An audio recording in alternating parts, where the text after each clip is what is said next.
Warrantless arrest daw ang nangyari sa dating Pangulong Rodrigo Duterte. Yan ang reklamo ng kanyang mga kaalyado. Pero base sa dokumento na inilabas ng ICC, 3 judge ang pumirma sa utos para ipaaresto si Digong. Ang detalye sa agenda report ni Nancy Carvajal. Matapos ang ilang araw ng spekulasyon, inaresto ng pulis si dating Pangulong Rodrigo Duterte batay sa warrant of arrest na inilabas ng ICC. Kaugnay ito ng umano'y EJK sa kanyang war on drugs habang nakaupo bilang Pangulo ng Pilipinas at noong siya ay mayor pa lang ng Davao City. Sa isang video, kinwestiyon ni Duterte ang kapangyarihan ng mga nagdala sa kanya sa Villamor Air Base.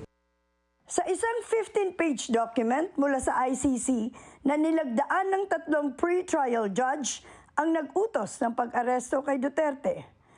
Ayon sa nasabing dokumento, natagpuan ng ICC na may sufficient ground para maglabas ng warrant of arrest laban kay Duterte para siguraduhin ang kanyang pagdalo sa hukuman.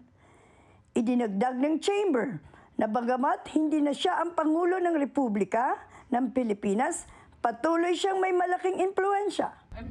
May malinaw na panganib daw na maari siyang manghimbasok sa investigasyon at maglagay sa peligro ng mga saksi at biktima.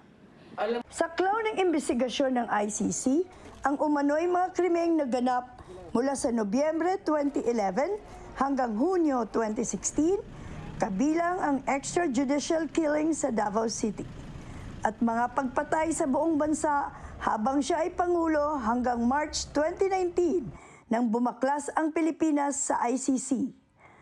Ang utos ay nagmula sa 3 ICC pre-trial judges na sina Judge Julia Antonuela Motoc, Presiding Judge, Judge Rene Adelaide Sophie Alapini, Judge Maria del Socorro Flores Liera. Nakasaad din sa nasabing dokumento na ang order of arrest ay pinaabot lamang sa tanggapan ng prosecutor at walang iba pang naitalang dapat pagbigyan ng paalam ukol dito. Para sa agenda, Nancy Carvajal, Bilyonaryo News Channel.